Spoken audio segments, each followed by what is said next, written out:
Hi guys, what's up, welcome back to the channel. My name is Shahnawaz and आज की video में मैं आपको बताने वाला हूँ कि अगर आप IMUCT 2025 के लिए एम कर रहे हो तो आप कैसे 1000 के नीचे रैंक ला सकते हो। Yes, it is possible. इस बार जो IMUCT हुआ था उसको हम लोगों ने काफ़ी डीपली एनालिसिस किया है। बच्चे आए थे एग्जामिनेशन देके, उनसे गूगल फॉर्म भरवाया एंड उनसे बहुत सारी चीज़ें पता चली हमें इस बार के IMUCT के बारे में। कुछ चीज़ें जो शेयर करूँगा, एक तो नंबर ऑफ़ कैंडिडेट्स इंडिया में बहुत बढ़ गए। अब IMUCT के लिए मतलब कंपटीशन आपके लिए बहुत तगड़ा मिलने वाला है, जिसकी वजह से कट ऑफ डेफिनेटली ऊपर जाएगा, बिकॉज अच्छे बच्चे भी एग्जामिनेशन देने आते हैं जो कि डेफिनेटली 160-170 तक स्कोर कर सकते हैं।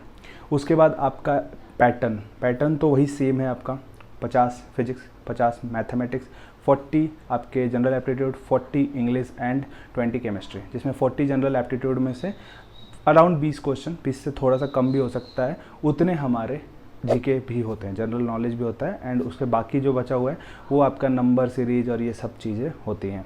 तो ये पैटर्न का है। उसके बाद आपका आते हैं टफनेस लेवल में पता चला है इस बार भी इंग्लिश एंड जनरल एप्टीट्यूड बहुत ईजी थे।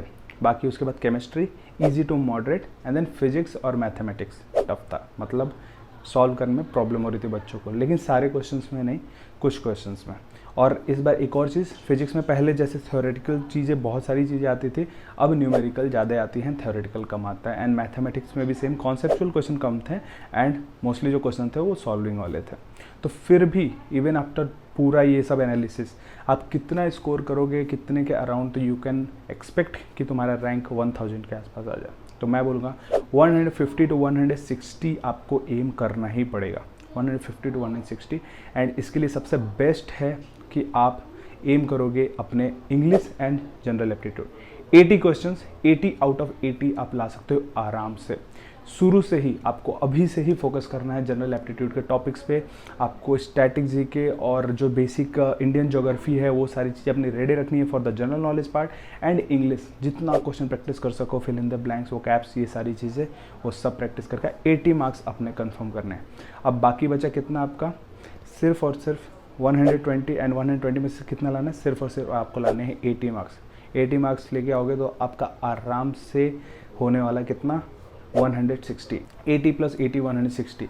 और जब ये 80 बोल रहा हूँ ना जनरल एप्टीट्यूड एंड इंग्लिश में, इसको तुम इग्नोर मत करो, हंसो मत इस चीज़ पे, because it is really possible कि आप ला सकते हो। मैं अपने टाइम पे जब एग्जाम थोड़ा सा टफ आया था जनरल एप्टीट्यूड का, तब मैं 80 में से 78 के आसपास क्लियर करके आया था। मुझे आई वॉज 100% श्योर कि मुझे उतना आ रहा है, बिकॉज मुझे पता है वही चीज़ है जो हमारे रैंक को काफ़ी बूस्ट कर सकती है। ठीक है, अब बाकी रिमेनिंग 120 में से केमिस्ट्री, सिर्फ और सिर्फ ऑर्गेनिक करके भी जाते हो ना तो आराम से 10 से ज़्यादा क्वेश्चन कर लोगे, सिर्फ और सिर्फ ऑर्गेनिक। यहाँ पे ऑर्गेनिक के अलावा आपको थोड़ा सा बेसिक केमिस्ट्री भी अपना तैयार करके जाना चाहिए, ताकि आप 10 से ज़्यादा स्कोर कर पाओ, 15 से ज़्यादा स्कोर कर पाओ, क्योंकि क्वेश्चन पेपर इजी होता है, डायरेक्ट क्वेश्चन आते हैं।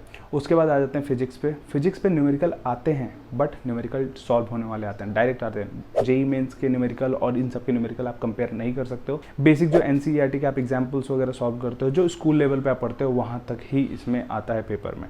ठीक है, तो आपको फिजिक्स पे ध्यान देना। उसके बाद जो बचा टाइम है आप मैथमेटिक्स में डाल दो जितने भी इजी चैप्टर्स हैं। बहुत सारे चैप्टर्स हैं जो इजी हैं, बिकॉज वेटेज तो काफ़ी इक्वल रहता है। ठीक है, ऑलमोस्ट सारे चैप्टर से ही क्वेश्चंस आ रहे हैं, बट जैसे मैट्रिसेस एंड डिटर्मिनेंट्स हो गया, वेक्टर्स हो गए, इन चैप्टर को आप अच्छे से करके जाओगे तो आराम से 20 से ज़्यादा क्वेश्चन कर सकते हो। ओवरऑल आपको स्कोर करना है 150 to 160 के बीच में। तो आप एम कर सकते हो कि आप सब्जेक्ट वाइज कितना लेके जाओगे। इंग्लिश और एप्टीट्यूड अपना स्ट्रॉन्ग करो, बाकी केमिस्ट्री तो तुम्हें करना ही है। मैथमेटिक्स एंड फिजिक्स में अपना बांट लो कि आपको किस पे ज़्यादा फोकस करना है, कौन सा आपका अच्छा पार्ट है, कौन सा। मेरे लिए मैं जाता पहले फिजिक्स पे, देन मैं जाता मैथमेटिक्स, मेरे लिए ये चीज़ है। तो आप अपना डिसाइड करो एंड उसके हिसाब से पेपर में अटेम्प्ट करने का स्ट्रैटेजी बनाओ। तो this is the complete thing I have to told you about how to get rank less than 1000 in IMUCT 2025। अभी से एम करना शुरू कर दो, बिकॉज एग्जामिनेशन रियल एग्जामिनेशन है। इसमें अगर रैंक आपको नहीं आता है तो बहुत दिक्कत होने वाली है, जैसे कि आज के टाइम पे बच्चे फेस कर रहे हैं।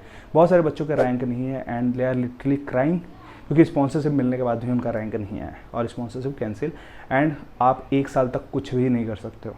तो अभी से ही एकदम पूरा फोकस्ड हो जाओ पढ़ाई के लिए एंड पढ़ना शुरू कर दो। बाकी प्रिपरेशन के लिए आप ज्वाइन कर सकते हो बडी मरीन्स का बैच। आपको नीचे गूगल फॉर्म एक मिलेगा, डिस्क्रिप्शन बॉक्स में सबसे ऊपर ही मिलेगा, just go and fill that form. 2 minute लगेंगे, मैं आपको पर्सनली कॉल करूंगा एंड आपका सारे प्रॉब्लम्स को जानूंगा कि आप में कहाँ कहाँ प्रॉब्लम है, एंड डीप एनालिसिस के बाद हम आपको बताएंगे कौन सा बैच आपके लिए सूटेबल है। तो just go and fill the form, बाकी सारे बैच के डिटेल्स आपको वहीं पर मिल जाएंगे। Till then, me signing of.